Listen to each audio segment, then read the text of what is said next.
Hi Chem students, it's Mrs. Hessel and welcome to today's lesson over ion formation and ionic compounds. Before we start on ionic compounds, we need to learn about valence electrons. So valence electrons, they're the electrons in the outer energy level of an atom. We say that they're like the front lines of an army because they are the ones involved in chemical reactions. Valence electrons are shared or transferred during these reactions. The number of valence electrons that an atom has is directly responsible for an atom's chemical behavior and reactivity. I want to go ahead and remind you of what a segment of the electron configuration looks like and what it stands for. The number in front is the energy level, which correlates with the period on the periodic table. The letter is the sublevel, and then the exponent is the number of electrons within that sublevel. So, the number of valence electrons can be determined from the electron configurations. What we're going to do is we're going to count all the electrons in the outer or the highest energy level for that atom. So starting with lithium, we've got 1s2, 2s1. Okay, 1 is a very low energy level. It's the lowest one on the periodic table. 2 is higher. So how many electrons are in that energy level? There's only one electron. So it has one valence electron. One electron in that outer energy level. Beryllium, 2 is the outer energy level with 2 valence electrons within it. For beryllium, 2 is the outer energy level. Now it's in the S and the P sublevel, so we have to add those electrons together. That's 3 valence electrons in the outer energy level. So this pattern continues. With carbon, we've got 4. With nitrogen, we have 5, oxygen 6, fluorine 7, and neon has 8. So for the dot structure for these, what you do is you just write the symbol. So I'm going to write all my symbols first. Okay, so you have a symbol, and then you represent with dots the valence of electrons. So with lithium, there's 1 valence electron. Beryllium, there's 2. So I like to put the dots opposite of each other. With boron, there's 3. So I kind of just go clockwise. With carbon, there's 4. Okay, after you have 4, then of course comes 5. But you go around once, and then at 5, you make your first pair. So the rule is, at 4, you go around once. You should not have any pairs 1 through 4. But at 5, you'll see your first pair of electrons. Okay? At 6, we're going to have 2 pairs and then 2 that are single. For fluorine, we've got 3 pairs and then 1 all by itself to make 7. And for neon, you'll have 4 pairs, making a total of 8 valence electrons. That's just the pattern you should follow when drawing your electron dot structures. So the number of valence electrons for the representative element groups follows an easy pattern from 1 through 8, going across the periodic table from left to right. You should the pattern. It's easy. 1, 2, 3, 4, 5, 6, 7, 8. There is an exception to this, though, and that's helium. Helium only has 2 electrons. It's impossible that it would have 8. So helium, on some periodic tables, will actually be located above beryllium. Okay, notice that the elements in a group, also called a family, all have the same number of valence electrons. For example, group 1 elements, known as the alkali metals, all have 1 valence electron. Therefore, they will behave in very similar ways. So try this. Find an element on the periodic table that has the same chemical reactivity as sulfur. Here's sulfur. So this is very easy to answer. Any element in the same group will react the same. So oxygen is a very good answer for this. Here's a diagram of the electron dot structures for all the different atoms in those groups. So notice here that they all have the same number of dots, except helium is kind of the oddball. Like I said, it would fit nicely right above beryllium. Now that we've learned a little about valence electrons, we can talk about ions. An ion is a charged particle that forms when an atom loses or gains electrons. Atoms lose or gain electrons in order to bond with other atoms and become more stable. Remember that atoms are neutral because the number of protons equal the number of electrons. But what if they're not equal? That's when you have an ion. When an atom loses electrons, this results in a positively charged ion called a cation. I think it's helpful to circle the T because the T kind of looks like a plus sign to remember that cations are positive.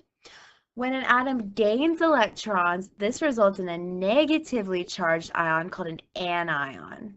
Sodium atoms have 11 protons and 11 electrons. If a sodium atom loses 1 electron, its charge will be +1 because it then has 11 protons but only 10 electrons. So if it has 11 positive charges and 10 negative charges, the overall charge is +1. That is why it becomes an ion with a +1 charge. And you would write it sodium Na with a plus sign. So here are some examples of different elements and ions. So sodium, the ion that will be formed is sodium +1. So if it's positive, this means that it has lost 1 electron. Chlorine becomes -1, meaning it has gained 1 electron.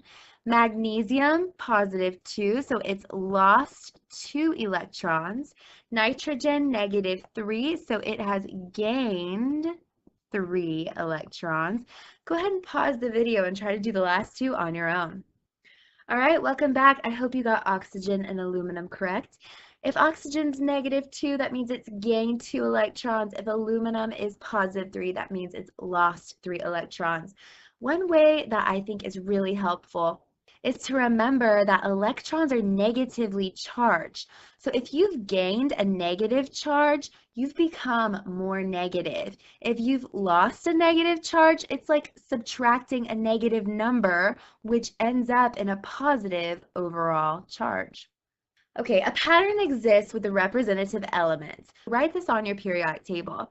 So this first little group here has a +1 charge. This next group, +2. We're going to go ahead and skip the transition metals because they have variable charges. We'll talk about this later. Boron, that whole group is +3. Carbon is strange, just like the transition metals. That whole group has variable charges. Then the nitrogen group, -3. Oxygen group, -2. And fluorine group, -1. Group 18 elements are our noble gases. For our purposes, they do not form ions, so they have 0 charge. For groups 3 through 12 and 14, ion charges can vary within the group and even vary for one metal. Example, sometimes copper is +1 and sometimes it's +2.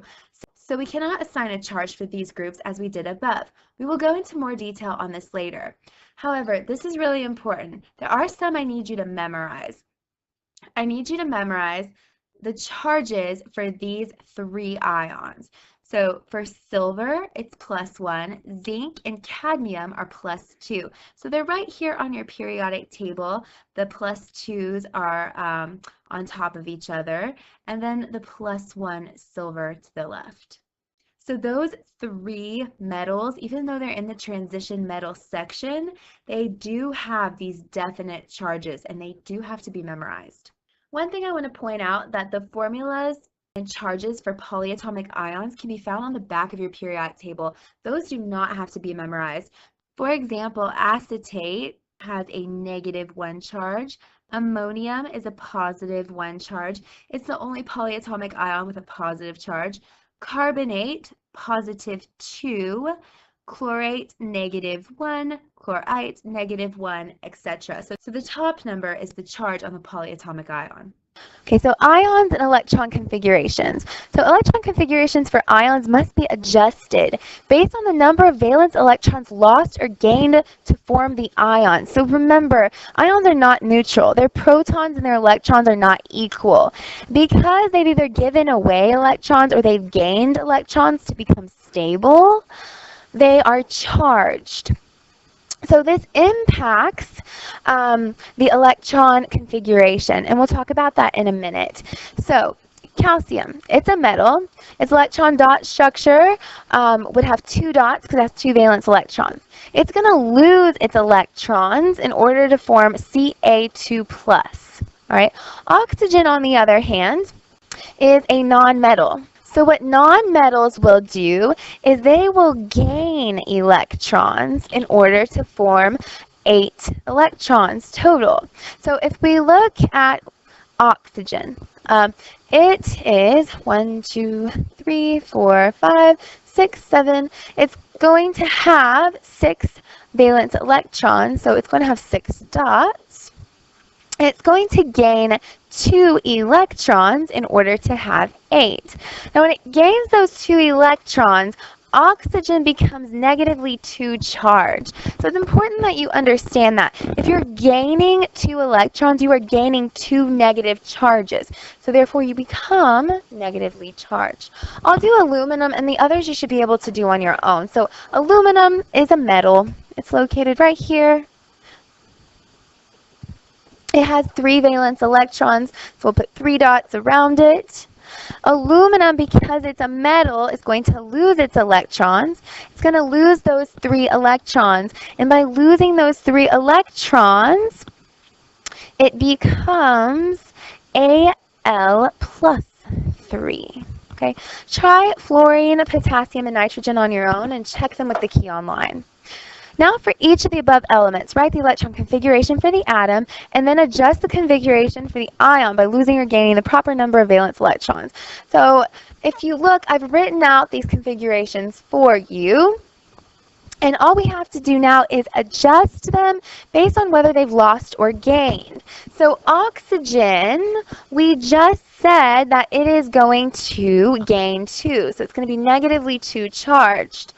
Well, if this is a neutral oxygen, it needs to gain 2. So it will be 1s2, 2s2, 2p6. You can also check, because in this outer energy level, now it has 8 valence electrons, which is very good. Okay, aluminum.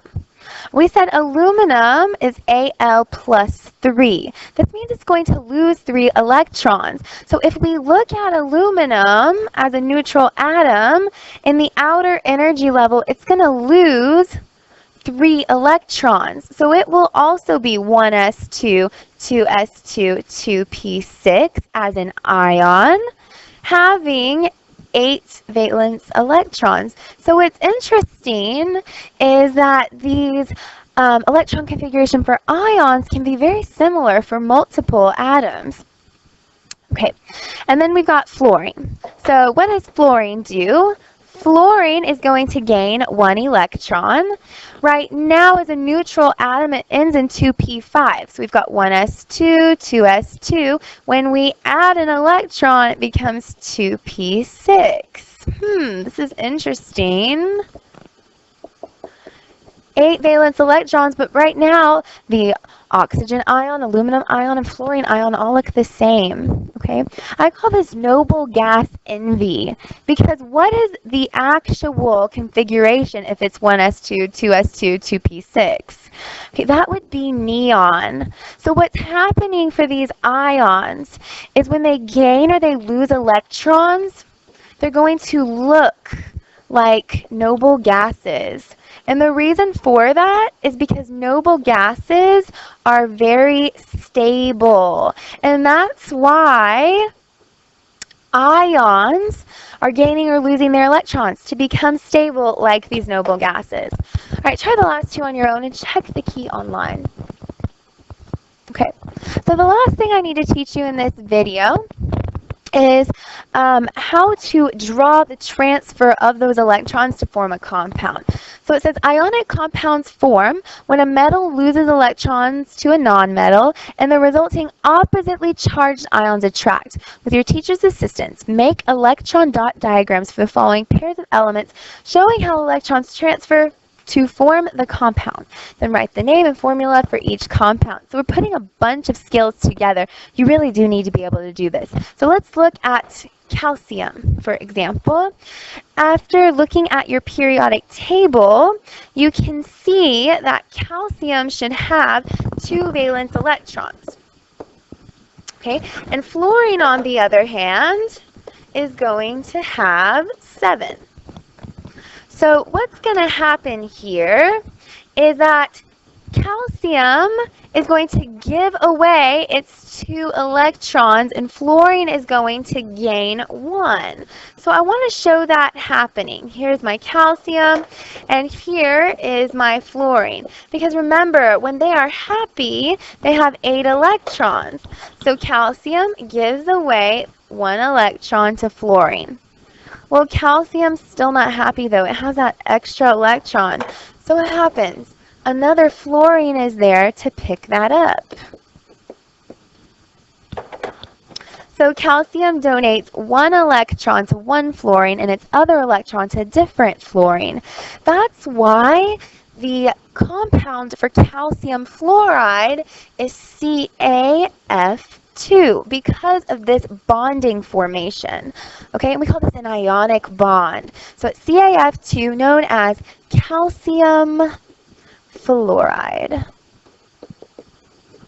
Okay, let's look at the next one. Sodium and nitrogen. So sodium is Na, it has 1 valence electron. Nitrogen is just N, and it has 5 valence electrons. So again, sodium, because it's the metal, is going to give away its electrons. Nitrogen, as the non-metal, is going to gain electrons. So we're going to put nitrogen in the middle here. If I have 1 sodium, this electron from sodium can pair with that nitrogen. Well, nitrogen's not happy. It doesn't have 8 yet. It now has 1, 2, 3, 4, 5, 6. It needs 2 more. So there's another sodium with another electron to give away. Well, it still needs 1 more. So there's another sodium with another electron to give its electron away. That's why the compound between sodium and nitrogen is Na3N. 3 sodiums for every 1 nitrogen. This is known as sodium nitride. Go ahead and pause the video and try number 3 on your own. Okay, welcome back. Hopefully you had success with number 3. Here's the answer for number 3. So the dot structures for aluminum, it has 3 valence electrons. Oxygen has 6 valence electrons. Aluminum, as the metal, is going to give away its electrons to oxygen. So this one's a little bit messy if you look at my compound formation. But you could also do a little cheat and crisscross your oxidation numbers to know aluminum as +3, oxygen -2, so that they're going to form in a ratio of 2 aluminums for every 3 oxygens. And this is known as aluminum oxide. I hope you found this tutorial to be helpful. For more help, go to our website and look at the key online. Have a good night.